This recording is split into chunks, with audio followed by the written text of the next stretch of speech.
Merhabalar arkadaşlar, YouTube kanalıma hepiniz hoş geldiniz. Bugünkü videomda kurbağa görünümlü bere yapımını anlatacağım. Bu bere ünlü bir markada çok yüksek bir fiyata satılıyor arkadaşlar. Ben de sizler için örüp paylaşmak istedim. Hem çok sevimli hem de çok kolay bir model arkadaşlar.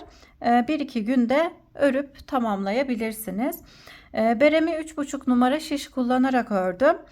Bir yumaktan biraz kullandım arkadaşlar. Biraz ipim kaldı. Yani yarım yumaktan biraz fazla kullanmış oldum. Şöyle hemen kurbağa görünümlü beremizin ölçülerini vereyim.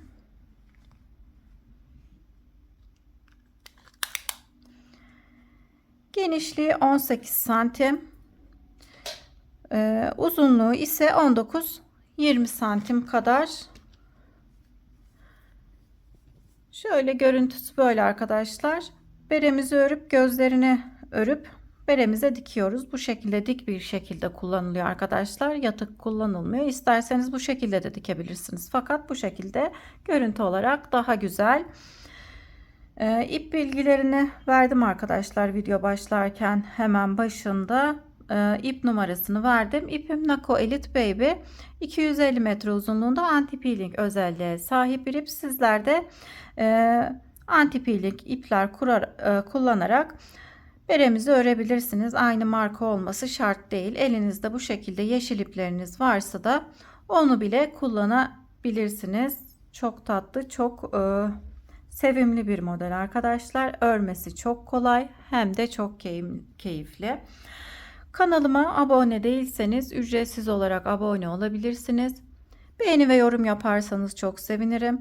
Paylaşacağım yeni model videolarından haberdar olmak için de bildirim zilini açabilirsiniz. Eğer bu berenin atkısını da isterseniz arkadaşlar yorum olarak altına atkısını da istiyorum yazın. Eğer çok istek gelirse onu da örüp sizinle paylaşmak isterim.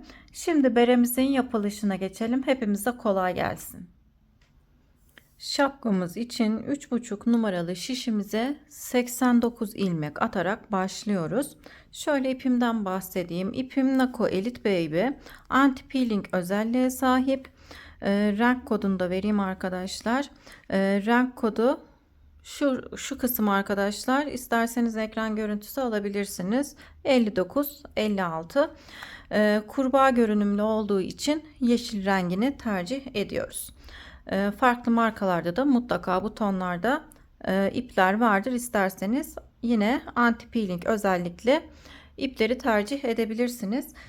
Şimdi 89 ilmekli 3,5 numaralı şişimize başladık.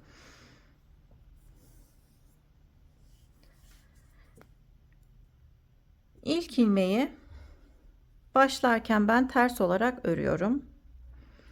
Daha sonra bir ters bir düz olarak öreceğim. Bir ilmek ters, bir ilmek düz. Bir ilmek ters, bir ilmek düz.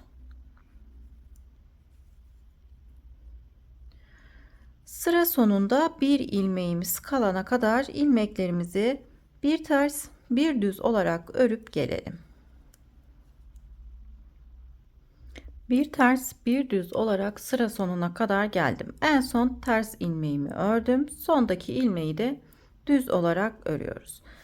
Şapkamızın lastik kısmını örerken kenarları düz olarak öreceğiz. Daha sonra kenarları tırtıklı olarak öreceğim. Şimdi sondaki ilmeği düz olarak ördüm. Sıra başında artık örmeden alıyorum. Artık şu şekilde öreceğim arkadaşlar. İpimi arkaya alıyorum. Şöyle alttan şişimi düz ilmeğime geçirip çeviriyorum. İlmeği şişime takıyorum. İlmeği şişimize takıp düz olarak örüyoruz. Ters ilmekleri ters olarak örüyorum. İpimi arkaya alıp düz ilmeğe şu şekilde alttan girip ilmeğin içerisine girdikten sonra çevirip düz olarak örüyoruz. Bu şekilde tekstil tipi lastik uygulamasını yapmış oluyoruz. Tersleri ters olarak örüyorum. İpimi arkaya alıyorum. Düz ilmekleri alttan düz ilmeğin içerisine girip çevirerek örüyoruz. Yine düz olarak örüyoruz. Düzleri düz, tersleri ters olarak örüyorum. Düzleri normal örmüş olduğumuz gibi örüyoruz. Tersleri ise şöyle alttan düz ilmeğin içerisine girip çevirerek örüyoruz. Şöyle bir görünüm elde etmiş oluyoruz. Biraz daha ilerlersek görüntüsü daha güzel oluyor. Bu şekilde sıra sonuna kadar örüp gelelim. Tersleri ters, düzleri ise alttan ilmeğin içerisine girip düz olarak örüp sıramızı tamamlayıp gelelim. İlmeklerimi gösterdiğim gibi ördüm. En son düz ördüm. Sondaki ilmeği de düz olarak örüyorum. Şimdi diğer yüze geçiyorum. Burası bizim düz yüzümüz. Kısa ipimiz sol taraftaysa burası düz yüzü. Şimdi arka yüze geçiyorum. İlmeklerimizi bir ters bir düz olarak örüyoruz. Toplamda 4-5 sıra olana kadar beremizin lastik kısmını bir ters bir düz olarak örüp gelelim.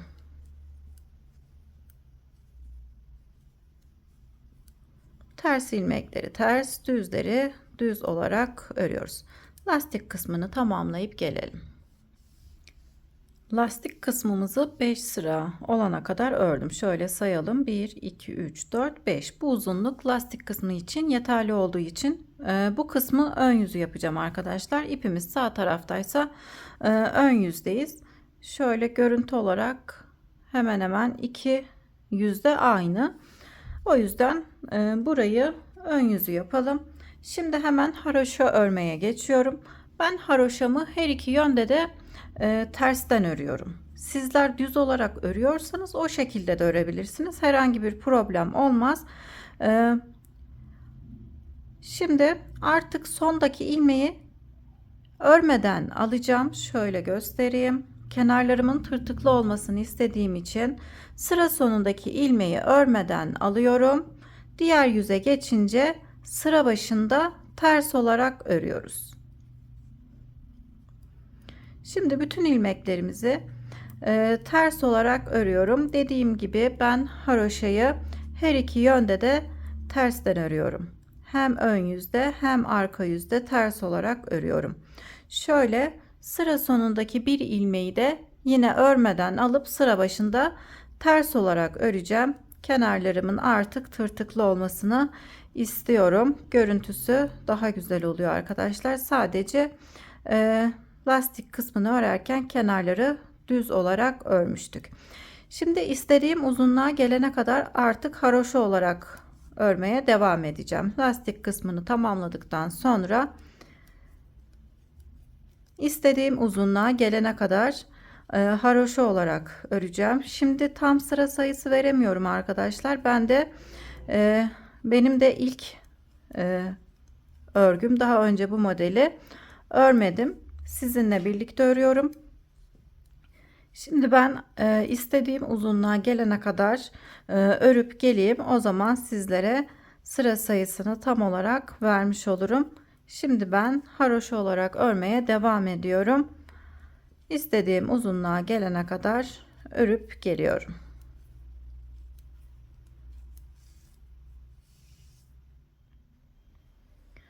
İstediğim uzunluğa gelene kadar ördüm. Lastik kısmından sonra 26 haroşa sırası ördüm. Şöyle haroşa kısmının ölçüsünü vereyim. 12 santim. Lastik kısmı ile birlikte 13-14 santim kadar örelim. Şimdi kesimlerimize geçiyoruz. Önce 9 ilmek öreceğim. 1 ilmek keseceğim. 1 2 3 4 5 6 7 8 9. 9 ilmek ördükten sonra 10. ve 11. ilmeğin ikisini birlikte ters örerek kesiyorum. Tekrar 1 2 3 4 5 6 7 8 9 ilmek örüp 10. ve 11. ilmeğin ikisini birlikte ters örerek kesiyorum. Tekrar 9 ilmek öreceğim. 1 2 3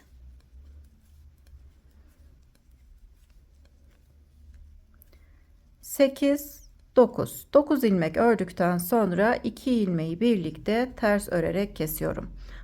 Sıralamamız bu şekilde devam ediyor. Şimdi 1 2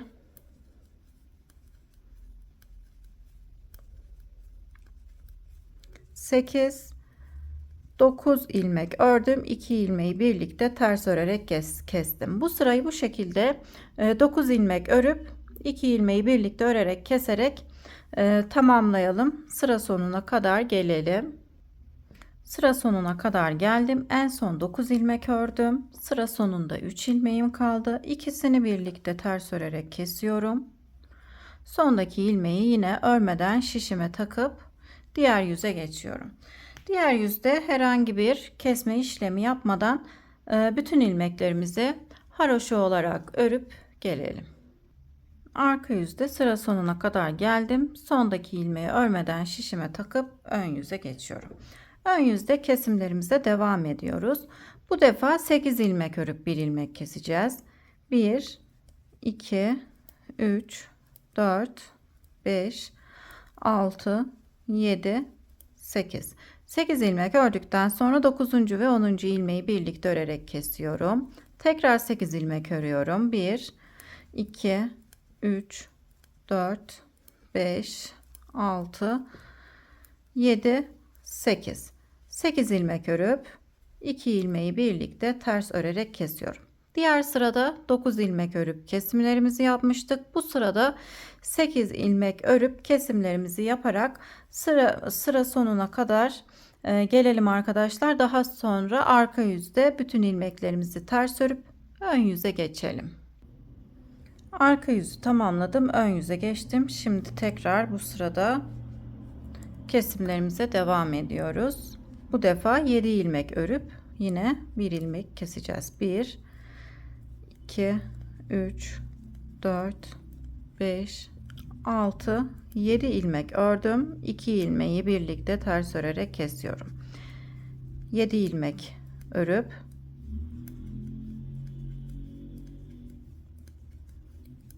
iki ilmeği birlikte ters örerek kesiyoruz. Önce 9 ilmekle başladık. Daha sonra 8 ilmek ördük. Bu sırada 7 ilmek ördük. Diğer sırada 6, 5, 4 diye devam edeceğiz arkadaşlar. Şimdi göstermiş olduğum gibi ilmek sayılarımızı azaltarak örmeye devam edelim. Biraz ilerleyip gelelim. Şapkamızın arka kısmını örerek ilerledim. En son 4 ilmek örüp 1 ilmek kestim. Şimdi bu sırada 3 ilmek örüp 1 ilmek keseceğiz. 1 2 3 ilmek örüp 2 ilmeği birlikte örerek kesiyorum. 1 2 3 tekrar 2 ilmeği birlikte örerek kesiyorum. 1 2 3 tekrar 2 ilmeği birlikte örerek kesiyorum. Bu sırayı ve arka yüzü tamamlayıp gelelim. Arka yüzü tamamladım. Şimdi 2 ilmek örüp 1 ilmek keseceğim. 9 ilmekle kesmeye başlamıştık. Kesimlerimize 9 ilmek ördük. Daha sonra 8 ilmek ördük. 7 6 5 4 3 şimdi 2 olarak örüyoruz. 2 ilmek örüp 1 ilmek kesiyorum. 1 2 ilmek örüp 2 ilmeği birlikte örerek 1 ilmek kesmiş oluyorum. Yine sıramızı tamamlayıp arka yüze geçelim. Arka yüzü tamamlayıp gelelim. Ön yüze geçtim. İlk son ilmeği örmeden aldım. İlk ilmeği ters olarak örüyorum. Bir ilmek ördükten sonra 2 ilmeği birlikte örerek kesiyorum. 1 ilmek örüp 2 ilmeği birlikte örerek kesiyorum. 1 ilmek örüyorum. 1 ilmek kesiyorum. 1 ilmek örüp 1 ilmek kesiyorum.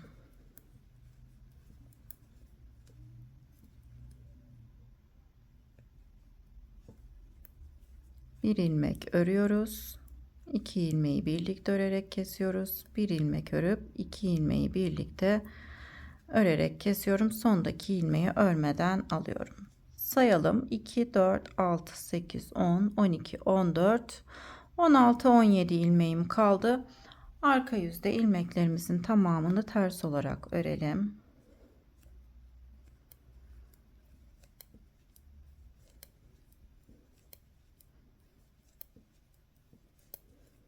Beremizin arka kısmını bu şekilde ilmeklerimizi eksilterek örmüş oluyoruz.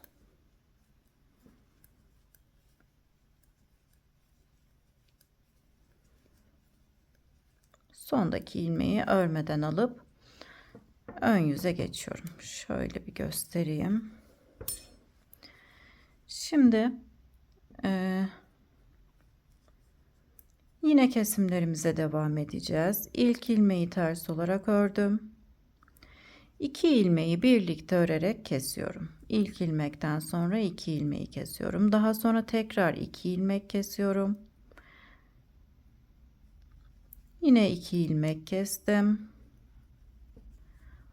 Bu defa aralarda örmeden ikişer ikişer ilmeklerimizi kesiyoruz.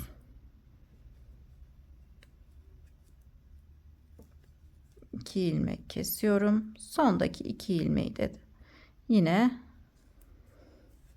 kesmiş oluyorum. Şimdi kesmiş olduğumuz kısma kadar dikeceğiz. O yüzden ipimizi biraz uzun kesip gelelim. İpimizi dikmek için uzun kestim. Şu şekilde örgü iğnesine taktım. Şimdi şişimizdeki ilmeklerimizi sayalım. 2, 4, 6, 8, 9. 9 ilmeğim kaldı. Şişteki ilmeklerimizi iğneye geçiriyoruz. Örgü iğnesine.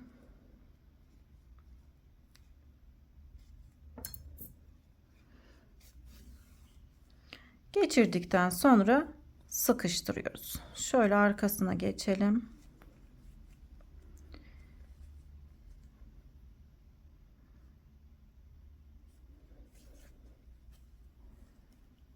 Arka yüzde sıkıştırıp sabitleyelim.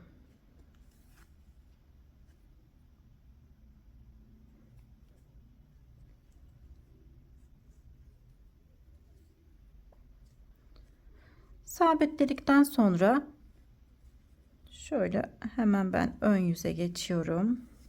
Dikişi ön yüzde yapacağız.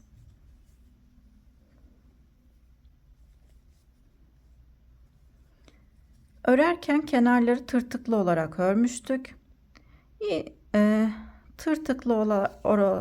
Tırtıklı kısımlardan iğnemizi geçirip dikiyoruz. Şu şekilde kenardaki tırtıklı kısımlardan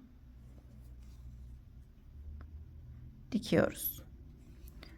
Örerken kenarları tırtıklı olarak örmüştük.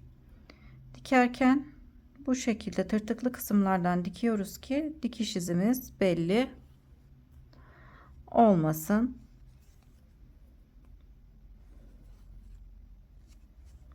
Şöyle arkadaşlar biraz daha ilerleyelim. 9 ilmekle kesmeye başlamıştık. Tam o kısma kadar birleştirelim arkadaşlar. Tam şu kısma kadar birleştirip gelelim tırtıklı kısımlardan. Birleştirip geldim. Şimdi iç yüze geçip ipimizi sabitleyip keseceğim.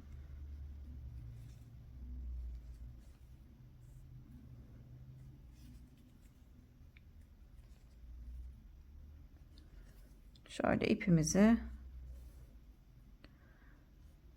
aralardan geçirip keselim. Şöyle dikiş izimiz belli olmadan birleştirmemizi yaptık. Beremizin arkası bu şekilde arkadaşlar. Şöyle. Şimdi bağcık yapacağız. Bağcık için şu kısımlardan ilmek çıkarıp bağcığımızı öreceğiz.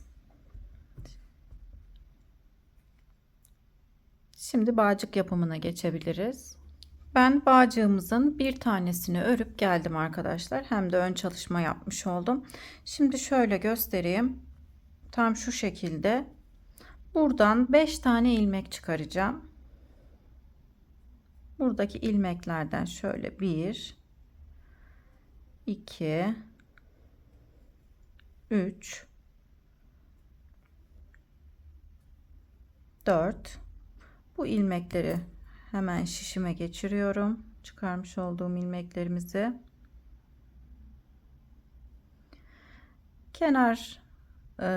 Tam kenar kısmından da bir ilmek çıkarıp şişimize geçirelim. 5 tane ilmek çıkarıyoruz. Haroşanızı nasıl örüyorsanız bu kısmı da bu şekilde örmüş olduğunuz gibi örüyoruz. Fakat kenarları yine tırtıklı olarak öreceğim. İlk ilmeği ters olarak ördüm.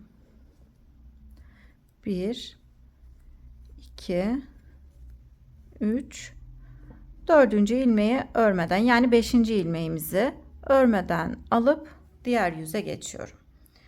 Sıra başında ters olarak örüyorum. 1, 2, 3, 4. Sondaki ilmeği, 5. ilmeği örmeden alıp diğer yüze geçiyorum. Haroşamı her iki yönde tersten örüyorum. Sizler düz olarak örüyorsanız yine örebilirsiniz. İlk ilmeği ters olarak ördüm. 1, 2, 3. Sondaki ilmeği örmeden alıp diğer yüze geçiyorum. Kenarlarımın tırtıklı olmasını istediğim için bu şekilde örüyorum. Toplam 30 sıra olana kadar, 30 haroşa sırası olana kadar örelim. Daha sonra bir miktar artırmamız olacak. Şöyle tam şu kısma kadar 30 sıra ördüm ben.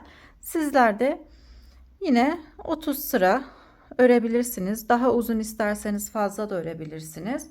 Şimdi 30 sıraya tamamlayıp geliyorum. Artırmaları nasıl yapıyorum onu göstereceğim. 30 sıra olana kadar örüp gelelim. Bağcık kısmımızı 30 sıra olana kadar ördüm. Şimdi ilk ilmeği örüyorum. Buraya bir ilmek artırma yapıyorum. Daha sonra 1, 2, 3 ilmek örüyorum. Tekrar artırma yapıyorum. Sondaki ilmeği örmeden alıyorum. Şişimizde 7 ilmeğimiz oldu. Arka yüzde ilmeklerimizi ters olarak örüyoruz. Hem artırmış olduğumuz ilmekleri hem de diğer ilmeklerimizi ters olarak örüyoruz. Yine sondaki ilmekleri örmeden alıp sıra başında öreceğiz. Şimdi bu sırada artırma yapmıyorum. Bir sıra artırma yapıp bir sıra artırma yapmayacağız. Yine örmem gerektiği gibi ilmeklerimi örüyorum. Arka yüze geçtim.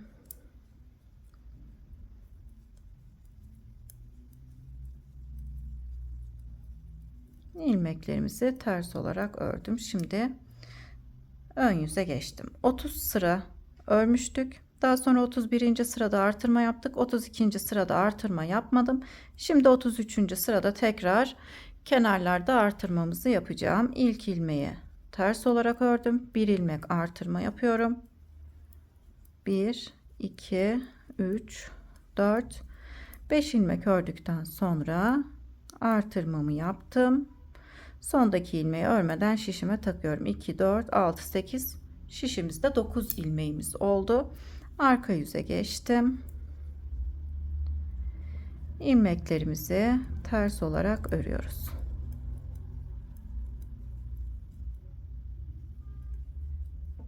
...33. sırayı da tamamlamış olduk. Şimdi 34. sırada herhangi bir artırma işlemi yapmadan ön yüzde ve arka yüzde ilmeklerimizi haroşa olarak örelim.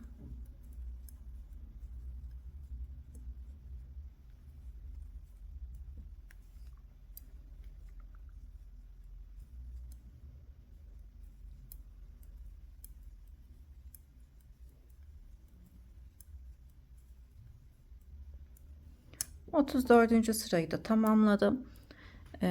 Şimdi 35. sırada kesimlere geçiyorum. İlk ilmeği ters olarak ördüm. 2 ilmeği birlikte örerek kesiyorum. 1, 2, 3 ilmek ördükten sonra 2 ilmeği birlikte örerek kestim. Sondaki ilmeği örmeden aldım. Şimdi arka yüzü tamamlayalım. Bir sıra daha örüp sonraki sırada keseceğiz. Arka yüzü tamamladım. Şimdi bu sırada tekrar kesiyorum. İlk ilmeği ördüm. 2 ilmeği birlikte örerek kesiyorum. 1 ilmek ördüm.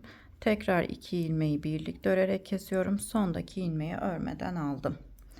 Arka yüzde ilmeklerimizi ters olarak örelim.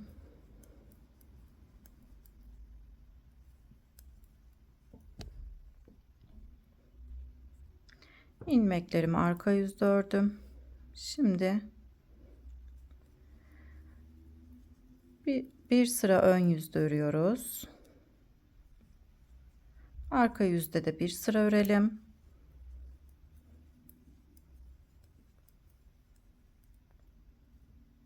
Ön yüze geçip kesimlerimizi yapalım. Şimdi bütün ilmeklerimizi keseceğim. 2 ilmeği ters olarak ördüm. İlmeğimi tekrar şişime taktım. İlmeği tekrar ördüm. İlmeği şişime takıyorum. 2 ilmeği birlikte örüp ilmeği tekrar şişime takıp birlikte örerek bütün ilmeklerimizi kesiyoruz. İpimizi kesip bağcıklarımızı tamamlamış oluyoruz. Şimdi buradaki ipimizi ve şuradaki ipi gizleyip geliyorum. Beremizin bağcıklarını tamamlamış olduk. Ben ön çalışma olması için tek gözünü ördüm. Diğer gözünü de birlikte örelim. Gözleri tığ ile öreceğiz arkadaşlar. Önce yeşil iple gözümüzün en alt kısmını öreceğim. Bu ipimizi örebilecek herhangi bir tığ kullanabiliriz. Tığ numaramı şu şekilde yakından göstereyim. 2 numara ya da 2,5 numara kullanabilirsiniz. Önce sihirli halka yaparak başlıyorum.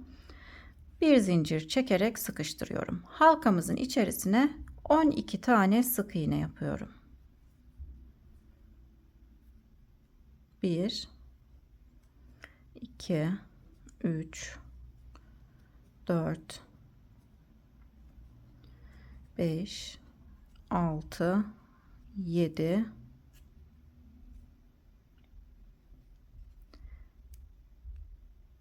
8 9 10 11 bir tane daha yapıp bu sırayı tamamlıyoruz.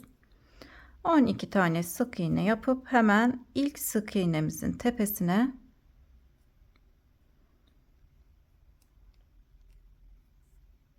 batıp birleştiriyorum.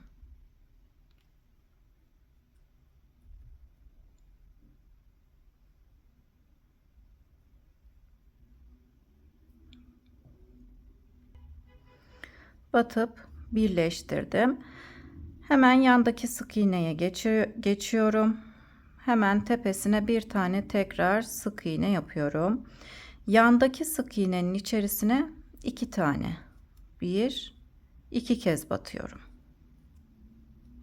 Daha sonra yandaki sık iğnenin içerisine 1, hemen yanındakine 2. Bir tane 1, bir tane 2 olarak devam ediyoruz. Bir tane yaptım. Şimdi sık iğnemizin içerisine 2 tane, 1 2, yandakine bir tane,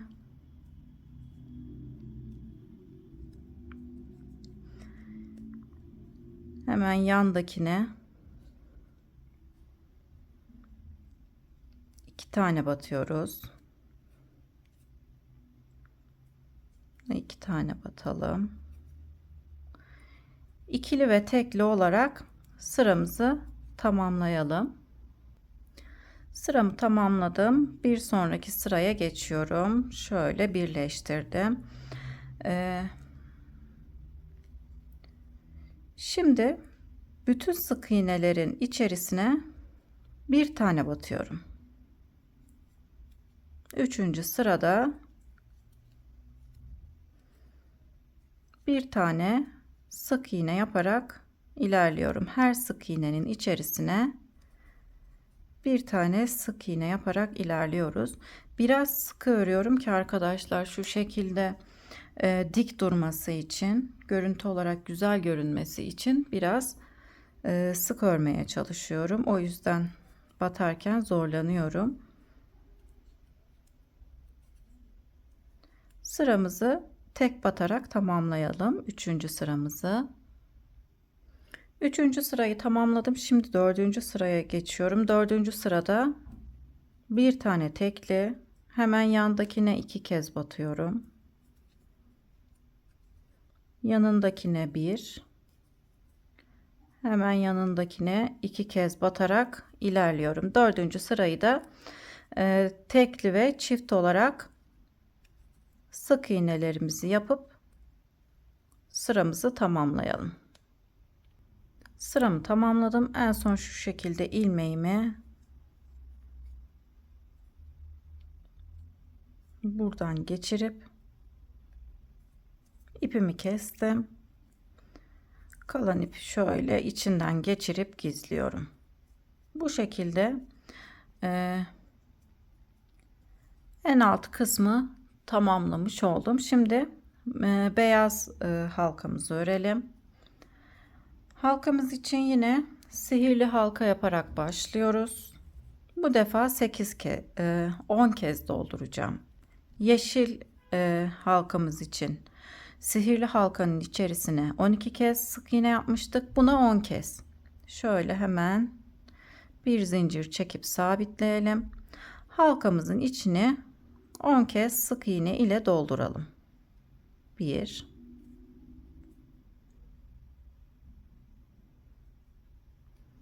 2 3 4 5 6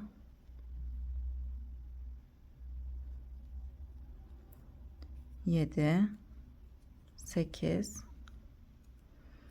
9 10 kez doldurduktan sonra ilk yapmış olduğumuz sık iğnenin tepesine batıp birleştiriyorum. Şimdi bütün sık iğnelerin içine bir tek bir çift olarak batıp ikinci sıramızı tamamlayalım. Bir kez battım, 2 kez battım, bir kez batıyorum, 2 kez, bir defa,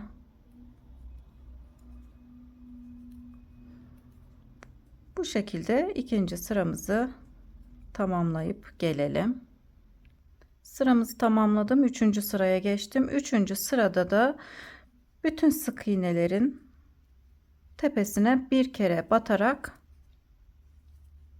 sıramızı tamamlayıp beyaz kısmı da bitirmiş olacağız. Şimdi ben tamamlayıp geliyorum.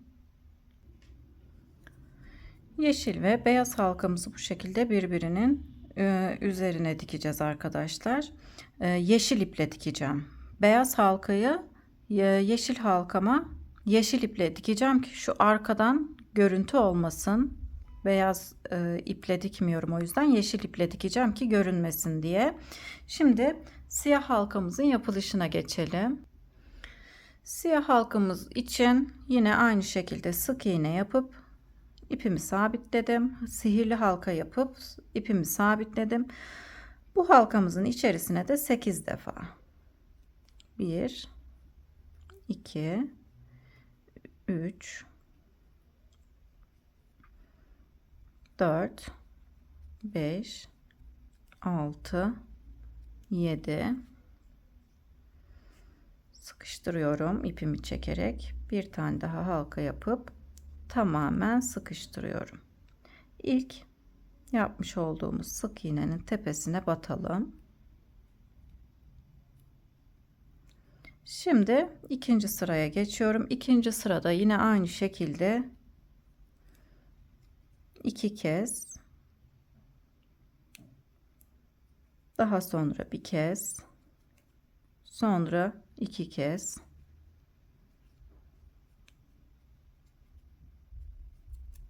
bir kez, aynı sık iğnenin içerisine 2, 1, 2 kez batarak devam ediyorum.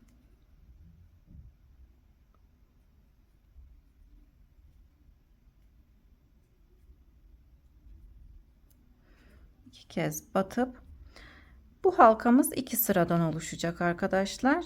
Yine başlamış olduğumuz sık iğnenin tepesine batıp birleştiriyorum. Bunu da buraya yine beyaz iple dikelim arkadaşlar. Daha sonra yeşil iple şapkamızın tam karşılıklı gelecek şekilde önce şapkamızın orta kısmını bulalım. Şu şekilde tam ortasını belirleyip iki göz birbirine karşılıklı gelecek şekilde dikelim. Şu şekilde. Böyle dik duracak arkadaşlar. Yatırmıyoruz gözleri. Bu şekilde dik duracak. Şimdi ben halkaları birbirine birleştirip gözümü dikip geliyorum. Tam karşılıklı denk gelecek şekilde bu gözü de dikip şapkamızı tamamlamış oldum. Şöyle görüntü olarak da bu şekilde gerçekten çok tatlı, çok güzel, çok da sevimli oldu. Mutlaka sizler de örün arkadaşlar. Hem de çok kullanışlı bir model. Örmesi de çok kolay. Beni buraya kadar izlediyseniz çok teşekkür ederim. Sonraki videolarımda görüşmek üzere. Şimdilik hoşça kalın.